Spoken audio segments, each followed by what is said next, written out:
Buenos días.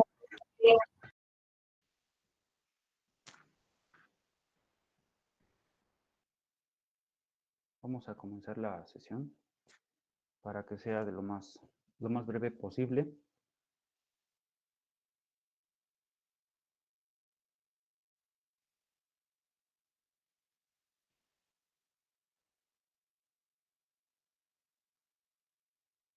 Perfecto. Nos habíamos quedado en esta diapositiva, ¿verdad, compañeros? Sí, así es. Sí. Gracias. Gracias. Bueno, vamos a continuar y el efecto que habíamos comentado el día de ayer es sobre las modalidades, ciertamente, y también pasamos a la pluralidad de sujetos y objeto. Para que quede más detallada el tema del día de ayer en cuanto a la pluralidad de sujetos, me aboqué a realizar este diagrama y creo que quedaría más claro la idea referente a esta pluralidad de sujetos. Ya sea en la mancomunidad o la solidaridad, hay una intersección. En esta concuerdan ambas figuras en la existencia de pluralidad de sujetos. Lo que difiere una de otra es que en la mancomunidad se trata de una deuda líquida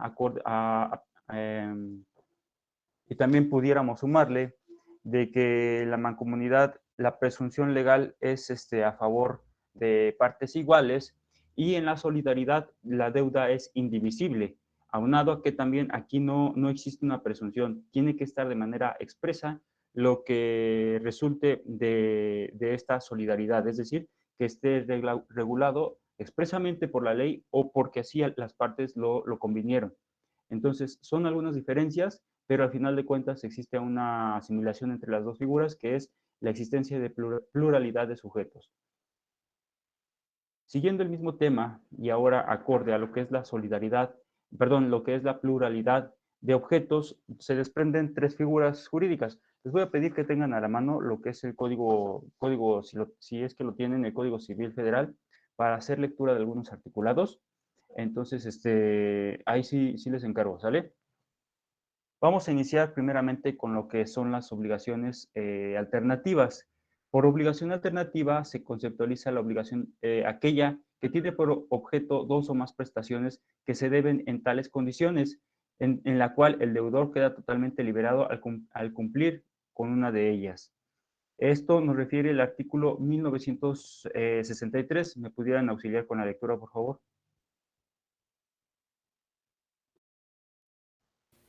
¿Le molesta Yo, si lo leo? profesor. No importa, con lo que guste. Compañera, y después compañeros, si nos ayuda después con el artículo 1961, ya que le apoye, por favor. Compañera, por favor. Artículo 1963. En las obligaciones alternativas, la elección corresponde al deudor si no se ha pactado otra cosa. Perfecto, gracias. Es muy breve, también el siguiente artículo que acabo de comentar. Le vamos a dar lectura nada más que comentemos la obligación conjuntiva.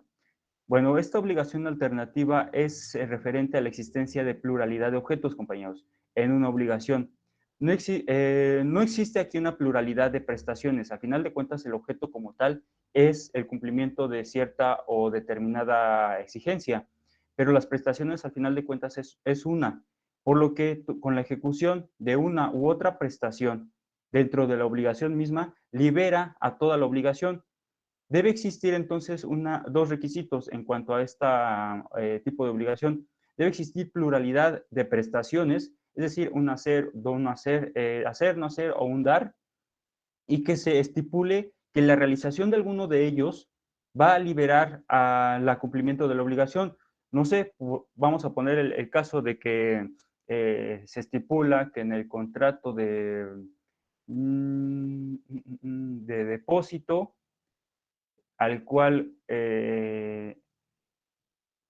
a la persona que se le está encargando la entrega o la resguarda de un objeto, se está obligado a reintegrar este objeto o podrá darse el caso de que en caso de que exista alguna, no sé, una pérdida o alguna destrucción del mismo, podrá el depositario entregar cualquier otro objeto que sea del mismo, que cuantifique de la misma, calidad que el que se había entregado, y con esto se está liberando a final de cuentas lo que es la obligación.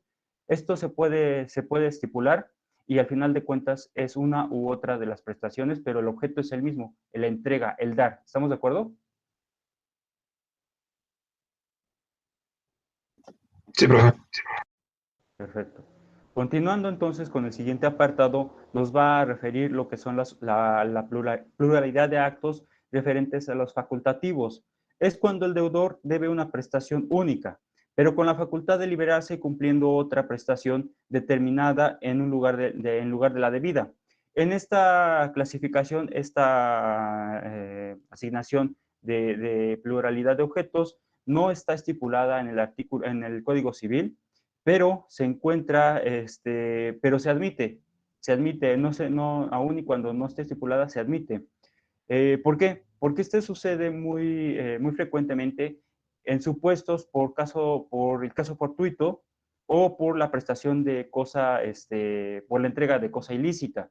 Entonces, lo que resulta aquí es que si tú me estás entregando algo que ciertamente es indebido, no sé, ¿qué sería el objeto? Pues nos vamos a la cannabis, alguien que va a comprar la cannabis y resulta que pues está prohibida por su tráfico.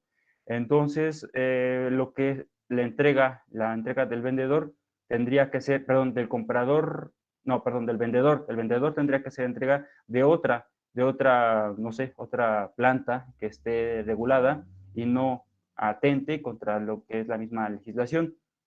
Y si bien es cierto, no está señalado por las partes, también lo permite para solventar lo que es esta obligación. No sé si me di a explicar con esta referencia. No, profe, yo no entendí bien. ¿No? Bueno, por Yo ejemplo, tampoco entendí mucho. ¿perdón?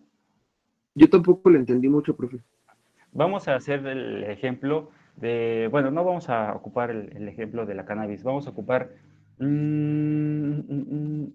por ejemplo, la empresa se dedica a la venta de automóviles y, y resulta que, bueno, son como estas típicas lugares, agencias donde se venden automóviles, pues, luego sin requisitos, sin debida legalización, y resulta que el comprador va a esta empresa, compra un automóvil, y resulta que el automóvil no cuenta, o más bien tiene un registro de robo al cual el vendedor nunca revisó, y por tanto el comprador pues dice, pues sí, ¿sabe qué? Me tienes que dar mi automóvil porque yo te lo pagué. Y entonces esta agencia lo que va a hacer es sustituirte. Está facultada para entregarte un vehículo de la misma calidad a lo que tú estás comprando, y con eso estaríamos solventando lo que es esta obligación, porque al final de cuentas se está facultando a la persona, al deudor mismo, para que se te entregue el objeto de la misma calidad. Tal vez no está estipulado, porque al final de cuentas el contrato verbal que asumen las partes es que yo voy a comprar cierto automóvil, pero si está debidamente, cuenta con una calidad ilegal, entonces tendría el obligado, el deudor, tendrá que entregarte otro que sea de la misma calidad, y así se va a poder solventar lo que es este cumplimiento de la relación contractual. No sé si ahora sí me expliqué. Sí, profe, profe. ya quedó más claro.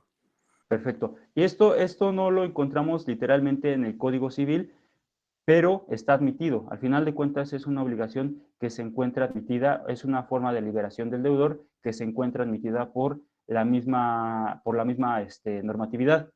Nos vamos por último con la obligación conjuntiva, con la pluralidad del objeto relativo a los objetos conjuntivos, y esto también se llama compleja, porque comprende varias prestaciones que deben ser ejecutadas por el deudor, de tal forma que solo se libera dando todas las cosas o prestando todos los hechos. Y este está regulado en el artículo 1961. Compañero, si me puede auxiliar, si le había comentado. Sí, profe. Artículo 1961. El que sea obligado a diversas cosas o hechos conjuntamente debe dar todas las primeras y prestar todos los segundos. Perfecto, gracias, compañero. La idea aquí es, por ejemplo, una agencia de viajes, lo que se ofrece es un paquete completo, tanto el traslado, también el hospedaje, también incluso el alimento o incluso también ciertos espectáculos a los cuales uno está pagando para que tengamos ese acceso. Entonces, si no se cumple con alguno de ellos, es porque se está incumpliendo con toda la obligación. Ajá. Esto es un ejemplo claro de una obligación conjuntiva. Por ejemplo, no se te puede, la agencia no pudiera decirte, ¿sabes qué? Pues sí, te ofrezco todos los servicios, pero el transporte pues ya no está incluido. No, pues entonces simplemente pues uno solicita la devolución del dinero porque no cumple con todos los parámetros que está ofreciendo. No sé si ya me expliqué con estos 3 puntos de las obligaciones alternativas, facultativas y conjuntivas. Sí, profesor. Perfecto. Continuando entonces con el tema, nos iríamos ahora a la transmisión de las obligaciones. La transmisión de las obligaciones es una consecuencia directa de la modificación de obligaciones personales o reales, compañeros. Aquí a lo que estaríamos abocándonos precisamente a lo que acabamos de comentar, la pluralidad, la afectación ahora a las personas, a los sujetos o al objeto mismo derivado de la relación contractual. La primera tenemos, la primera que se menciona son la cesión de derechos y está regulada en el artículo 2029. ¿Me pudieran ayudar con la lectura, por favor?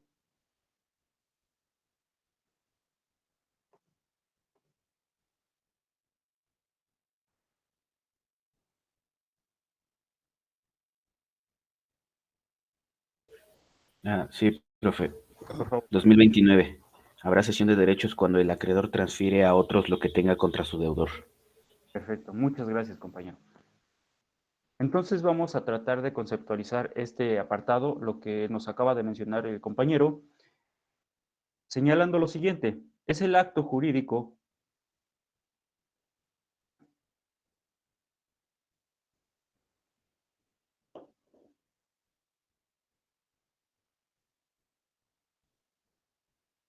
por virtud del cual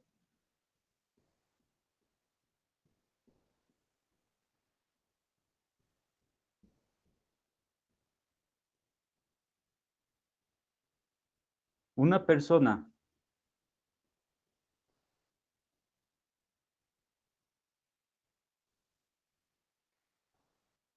llamada cedente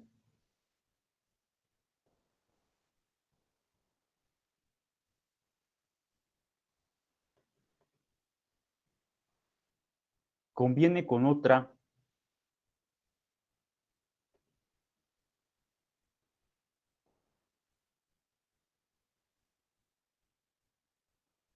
llamado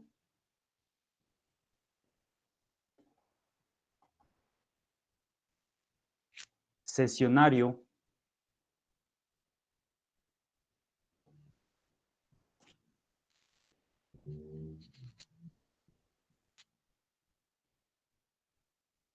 el lugar que ocupa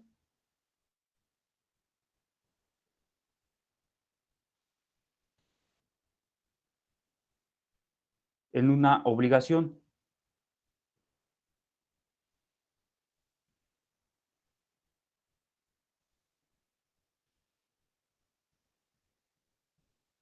Coma, sin modificar esta.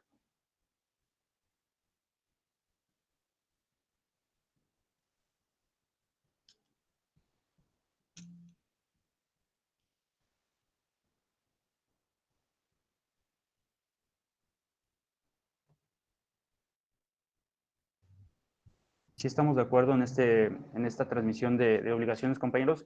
Más que una transmisión de obligación, más bien sería una transmisión de un derecho, porque aquí a quien se le estaría atribuyendo la facultad de transmitirle el cobro o la calidad de exigir cierta prestación sería al acreedor.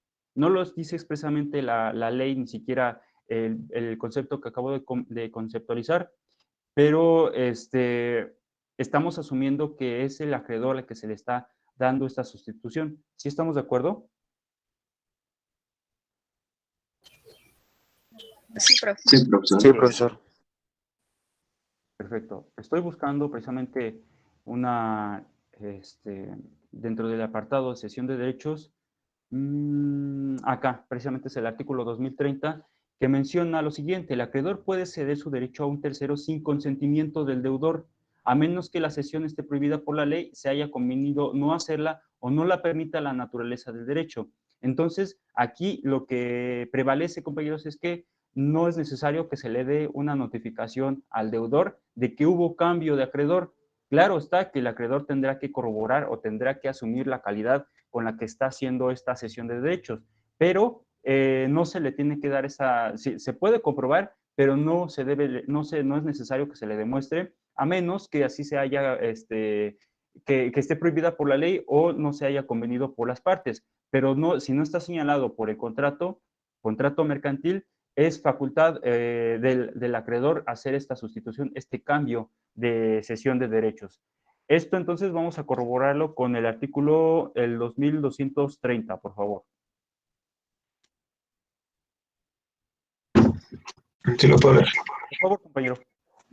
El acreedor puede ceder su derecho a un tercero sin el consentimiento del deudor, a menos que la cesión esté prohibida por la ley, se haya convenido no hacerla o no la permite la naturaleza del derecho. El deudor no puede alegar contra el tercero que el derecho no podía cederse porque así se había convenido, cuando ese convenio no conste en el título constitutivo del derecho. Del derecho. Gracias, compañero. Entonces, aquí lo que vemos, visualizamos que no es necesario, salvo se haya convenido en contrario en el contrato, de que se tenga que expresar literalmente esta cesión de derechos. Esto es por lo que tenemos que abocarnos nada más a lo que es esta figura, cesión de derechos, y ahora nos iríamos ahora a lo que es subrogación. La subrogación está regulada en el artículo 2058 del Código Civil. Así que yo se la leo. Por favor, compañero. La subrogación se verifica por ministerio de la ley y sin necesidad de declaración alguna de los interesados, cuando el que es acreedor paga a otro acreedor preferente. Permítame un segundo. Cuando el que paga tiene interés jurídico en el cumplimiento de la obligación. 3. Cuando el heredero paga con sus bienes propios alguna deuda de la herencia. Y 4. Cuando el que adquiere un inmueble paga a un acreedor que tiene sobre él un crédito hipotecario anterior a la adquisición. Gracias, compañero. Bueno, entonces aquí lo que tenemos que señalar, compañeros, es que se desprenden dos tipos de cambios, de modificaciones, o más bien en este caso de sustitución del objeto mismo. Aquí estamos tratando el objeto mismo en cuanto a la sustitución de este medio. Se van a catalogar por dos puntos, ya sea un aspecto real o ya sea un aspecto personal. El aspecto real es precisamente que se sustituye un bien por otro.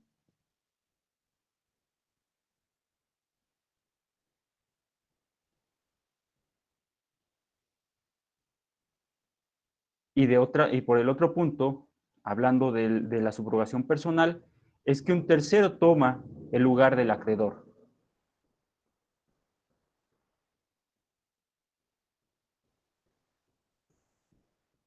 Perdón, profesor, ¿podría repetirlo? Desde el Sí, principio, claro. perdón. La subrogación tenemos dos puntos, ¿sale? De esta vamos a desprender el primero, que es la subrogación real, a la cual vamos a señalar o vamos a determinarla como la sustitución de un bien por otro.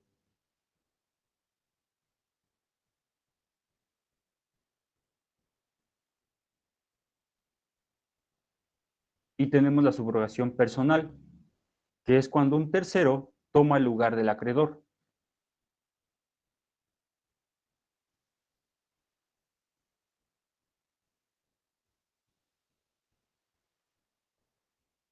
Aquí la distinción ya sería lo que tengamos que culminar, pero tenemos que hacer un apartado referente a esta subrogación personal, compañeros. La distinción que existe entre la subrogación personal con la cesión de derechos es que en la subrogación personal no se presume. Aquí la ley expresamente lo tiene que mencionar en que debe existir un cambio de un tercero porque la ley así lo maneja a favor de un acreedor, de un tercero. Entonces, y es diferente a lo que se estipula en la cesión de derechos, que aquí puede por voluntad o por accesión directa con otra persona que sea y que se le conciba como el nuevo acreedor. En este caso de la subrogación personal, no es que se estipule entre las partes y es necesario que se señale por la ley, que se manifieste que es el tercero el que se le va a atribuir el derecho de esta subrogación personal. Entonces, la diferencia es que la ley así lo exige en la subrogación personal y por eso se le aplica lo que es o se denomina el Ministerio de Ley. Se está sustituyendo, pero porque expresamente así lo señala la misma legislación, al contrato o a la misma normatividad mercantil. Pero por otra parte, la cesión de derechos, porque sí lo pudieron haber convenido las partes o porque sencillamente un tercero convalida su acto con otra persona interesada y con eso queda perfeccionado lo que es la cesión de derechos. Ya le dimos lectura y que no es necesario darle incluso notificación al deudor para que se perfeccione esta calidad de cesión de derechos. No sé si se están distinguiendo las figuras, compañeros. Sí, profe. Una pregunta. ¿Cuál fue la subrogación? ¿A qué, perdón? Que el artículo de la subrogación. No, el artículo 2058. 2058. Gracias. No, por nada. ¿Alguien que tenía que comentar?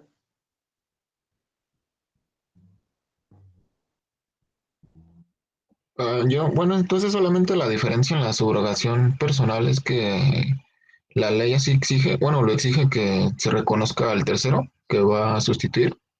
Así es, así es. En la subrogación personal es requerido, se requiere que para que proceda, necesariamente así la ley lo expresa, así lo tiene que señalar, que se está cambiando una persona por otra, pero porque la ley así lo manifiesta, dependiendo incluso por el contrato mismo. Y ya se establecen algunos supuestos que maneja el artículo 2058. Entonces, necesariamente la ley tiene que convalidar lo que es esta subrogación personal, si no, no existe tal cambio. Por otra parte, cuando se trata de una cesión de derechos, es porque las partes así lo convinieron o porque no hay necesidad de convalidarlo con el deudor. El deudor simplemente es el que tiene que pagar la prestación, pero al final de cuentas que la realización de estos actos son entre el acreedor y el nuevo acreedor. Vale, gracias, profe. ¿No? ¿De qué? ¿De qué? Está muy bien su participación.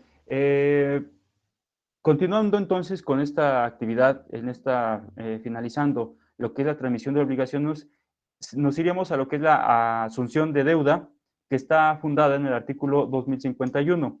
¿Me pudieran auxiliar con esta lectura, por favor? ¿Puedo leerlo, profesor? Por favor. Artículo 2051. Para que haya sustitución de deudores es necesario que el acreedor consienta expresa o tácitamente. Gracias, compañera. Entonces, la distinción aquí es que ya no estamos hablando del acreedor, estamos hablando del deudor y la diferencia es que aquí sí tiene que existir consentimiento del principal, del acreedor, digamos, del que tenga el derecho de exigir esta prestación. Entonces, aquí es el cambio del deudor, pero que expresamente tiene que existir un consentimiento del acreedor. Ajá. Y resultan tres supuestos, bueno, tres figuras que se desprenden sobre la asunción de deuda. Y es la primera que es el transmisionario. El transmisionario es el que asume la deuda, el nuevo deudor.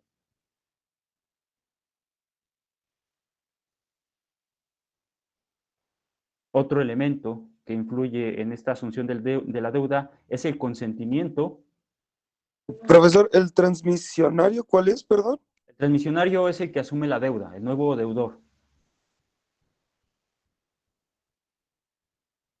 ¿Sale? El otro elemento estamos hablando de que es el consentimiento del acreedor, necesario para que proceda la asunción de deuda. Y finalmente tenemos lo que es el cedente.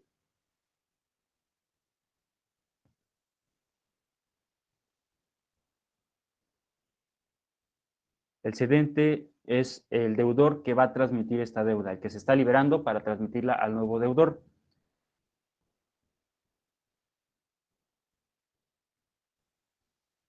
Sí tenemos claros entonces de cuál institución o qué figura jurídica estamos señalando. Ya tenemos...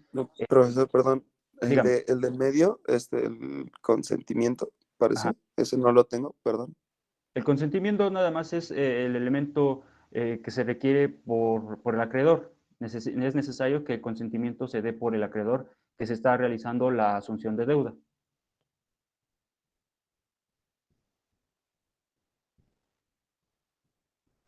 Gracias.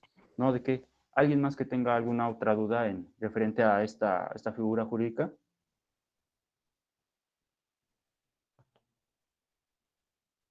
No, profe. No hay. Bueno, continuando entonces, compañeros, espero haya ya quedado un poquito más claro este avance en cuanto a las modalidades de obligaciones y breves referencias a lo que son el contrato, porque de aquí es lo que vamos a desprender ya de aquí en adelante todos los demás temas referentes a los contratos específicos. Todavía me quedan unos temas breves, pero ya me parece que estamos culminando. Déjenme ver si la próxima diapositiva está muy amplia. Vamos a culminar lo que es la extensión de las obligaciones y con eso está muy, muy rápido. Lo siguiente sería hablar sobre la interpretación, reglas de interpretación de los contratos, específicamente a los contratos mercantiles y las reglas particulares que ofrece Óscar Vázquez del Mercado. Algunos conceptos breves, pero eso yo creo que los estaremos viendo la siguiente semana. El día de hoy nada más vamos a cumplir con lo que es esta extinción de las obligaciones. La primera, que es el cumplimiento de una obligación y que desprende por dos puntos, ya sea porque se generó el pago o porque existió un plazo resolutorio por el que se cumplimente esta obligación que se pactaron entre las partes.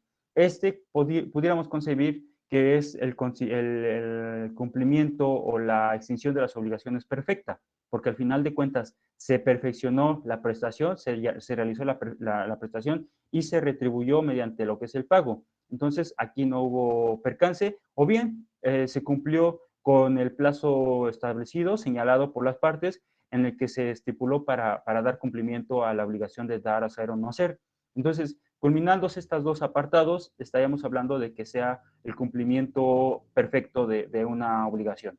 Por otra parte, tenemos el segundo supuesto, que es en el caso de que no se reciba el objeto de la obligación, y esto va por consecuencia de una vis mayor o por consecuencia de una confusión. La confusión vamos a atribuirle en la que el acreedor y el deudor se vuelven la misma persona. Esto me parece que ya lo habían retomado y lo reiteramos para que quede un poquito más claro esta institución. Ahora, también tenemos lo que es la renuncia voluntaria del acreedor, en la que no quiera, ya no quiere exigir la prestación debida por parte del deudor y no sucede nada, pero ya se tendría el consentimiento de que la obligación pues quedó intermitente y resulta una liberación atemporal a la perfección del contrato mercantil. Y finalmente tenemos la existencia de las condiciones resolutorias. Estas pueden existir sin fin de aspectos, incluso pudiera tratarse de un proceso mercantil por el que se cumple con la existencia de una condición o existen otras figuras que tengan que repercutir en lo que es esta extinción de obligaciones. Finalmente tendremos el último, que es que no se recibe el objeto y se va a entregar el objeto diverso. Estaríamos tratando incluso con lo que es la subrogación real. Y aquí en el último punto pudiéramos referirnos a lo que es la novación. La novación extingue, vamos a conceptualizar este aspecto de novación.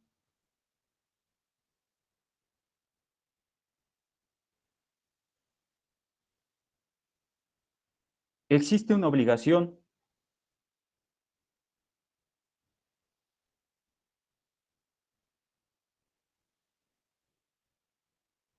creando una nueva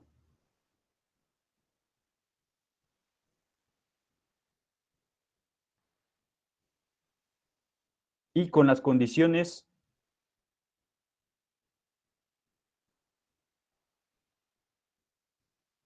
de la anterior.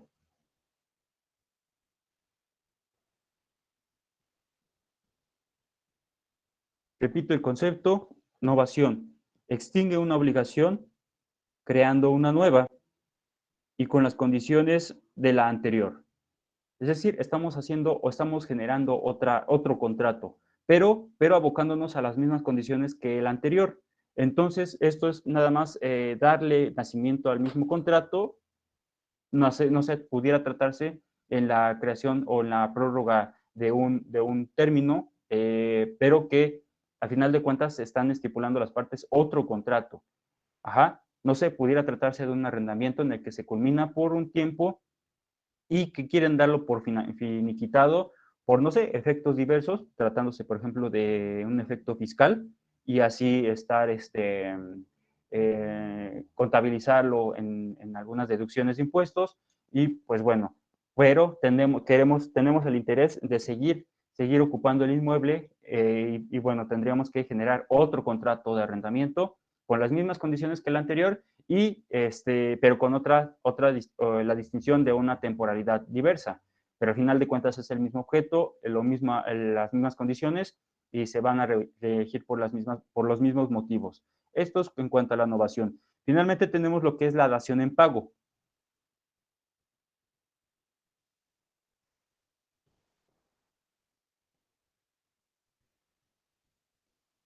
Se da otro objeto diferente.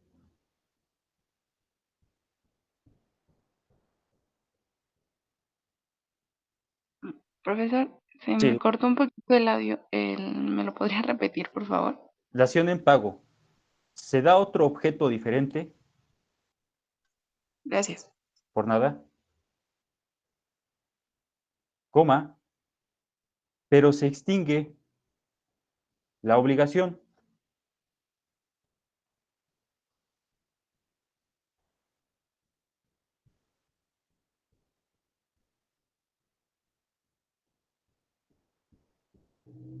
Aquí estamos casi asumiendo la misma situación de una subrogación real, en la que el objeto no es el que se estipuló, pero se está entregando otro que al final de cuentas se acuerda que cumple con las obligaciones y se tiene por entregada, se tiene por cumplida la obligación contractual mercantil.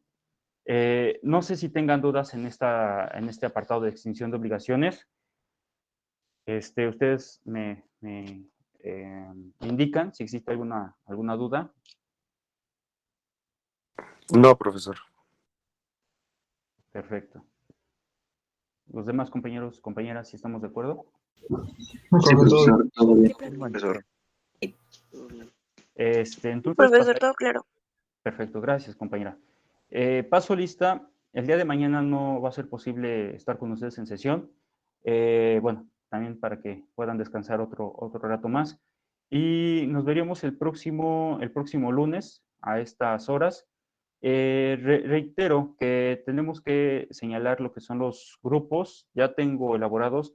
Tengo aquí una duda con un compañero, nada más en cuanto fue anexado a dos equipos. Y y ya tengo la mayoría. Yo creo que la próxima semana ya estamos señalando esta actividad, esta dinámica de exposición, para asignar lo que son los temas y vayan preparando precisamente su tema de exposición. Le estaríamos señalando... otra cosa, compañeros, les comentaba que eran 2 equipos y pues ahora resultaron que somos 13. ¿Por qué? Porque la mayoría de ustedes me proporcionaron nada más 5, nada más en un equipo me señalaron 6 y los demás me presentaron 5. Entonces tengo que asumir que somos entonces 13 equipos, aumentamos otro equipo más, precisamente por esto, porque hubo diferente contabilidad. Y también hay otros compañeros que no están presentes en algunos equipos, por lo tanto les voy a pedir que puedan integrarlos para complementar lo que son estos equipos. Paso lista y aclaro la duda con el compañero para que, si les es posible, de una vez señalarlo, integrarlo a saber a qué equipo le va a corresponder. ¿Sale? Albir de Olmos.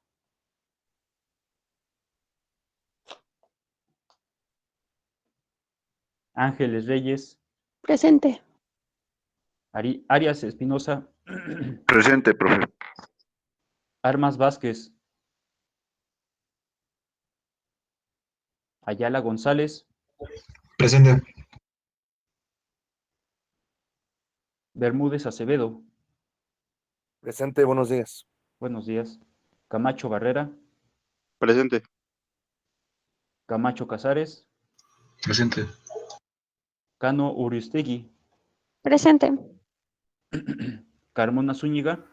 Presente. Coroy Grimaldo. Presente. De la Mora Caravantes. Doro García. Presente, buenos días, perdón. Buenos días. Estrada Montoya.